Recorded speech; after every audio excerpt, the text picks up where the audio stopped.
Sí,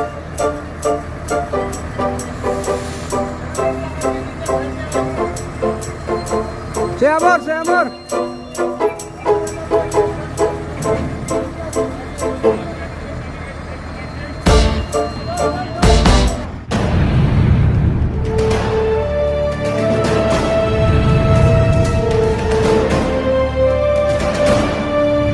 Yo, what's up mga karot? Magandang araw po sa ating lahat. Mega love shoutout. Welcome to my channel. Andito po kami ngayon at kami ay maglilipat ng container papunta sa job site. Mobilization po kami ngayon at ipakikita ko sa inyo ang mga kaganapan na mangyayari. Nagpipisto ang aming equipment para buhatin ang container, ang porta cabin na gagawin naming opisina sa bagong job site. What's up? Yan, hinahanda na po natin na buhatin. Ginamitan natin ng spreader. At napakahalaga pong gamitan natin ng lifting beam or spreader ang mga ganitong pagbuhat para po yan ay maging safe at hindi masira ang ating especially ang bubong, ang mga gilid. Kailangan pong may spreader tayong gagamitin para sa tamang pagbubuhat kung paano i-load at ibaba ang mga materialis na kakailangan. Yon mga kahadot, kaya po naging tabingi ang container na kasi ang lifting ay nasa dulo-dulo. Ngayon ang isang part na yan ay may mabigat at yan po ay maliit na room, may comfort room po yan. Kaya medyo tagilid, hindi mo naman pwedeng bitbitin yan at sa gitna dahil ang lifting ay nakalagay sa bawat gilid. Kaya ganyan po ang nangyari yan. At yan naman ay wala sa pagkatumba. Safe po yan. Safe na naipatong namin sa crane. Dahan-dahan lamang namin ginawa at ibinaba para may patong namin sa trailer. Ayan, at nakainayo po na at kita nyo naman at saktong-sakto siya sa bawat gilid ng ating trailer. Ayan po at naikarga natin kahit tabingi. Yan po ang aming loading ng porta cabin at amin pong dadalhin dun sa bagong job site. Yun. Mapi mo sila adapi there is horizontal support. Okay.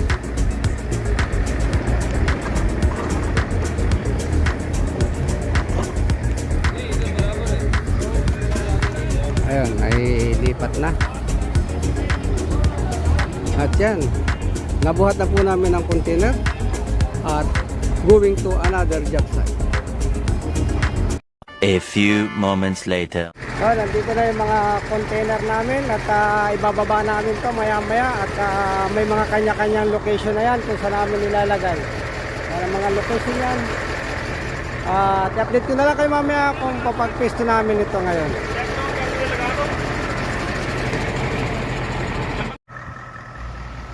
Ang porta cabin na office namin, ayan na.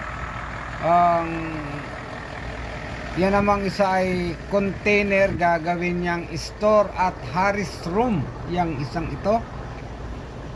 At yung isa doon sa dulo naman ay isa pa ring ayun ay porta cabin, assembled porta cabin, opisina rin yon. Yan mga kahardot ang aming iaayos dito sa aming bagong job site. Ayan.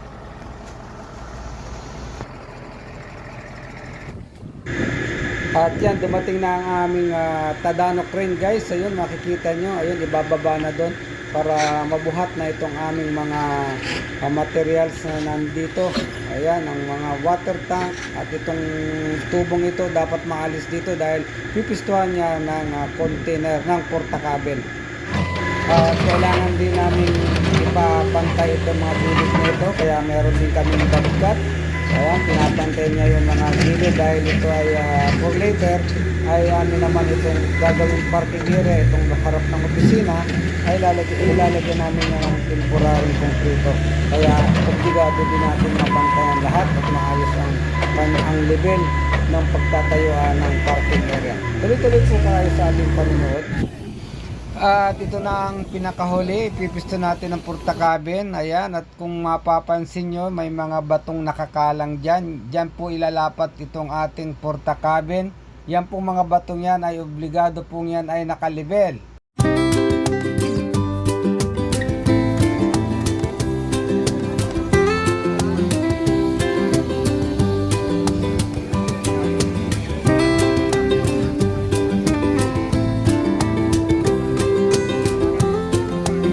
Ada.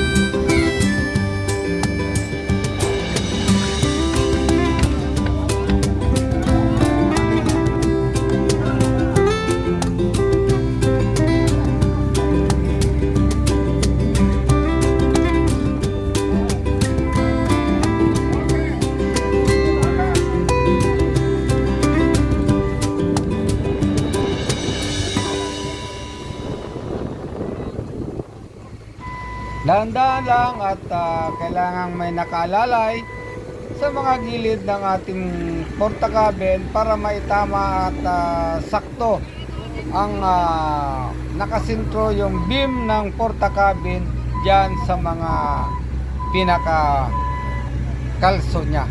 Ayan po, at 40 sintingan yan ang pinaka angat namin yan sa lupa, bali dalawang step ang ilalagay dyan.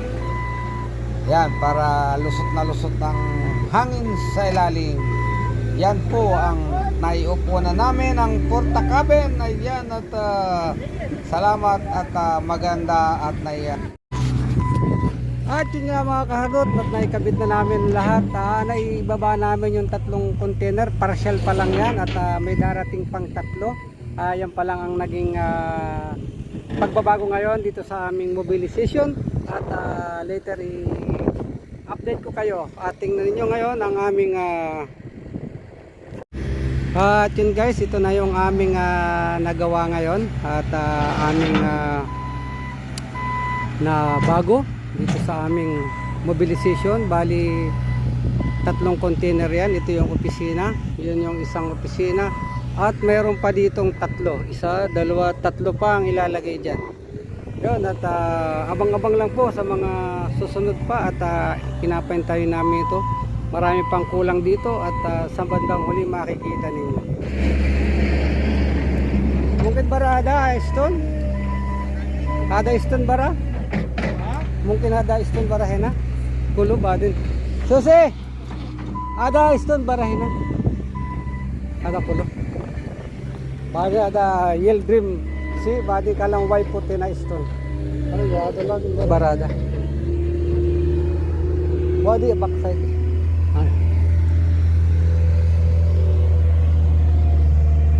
Yan nga. Woo!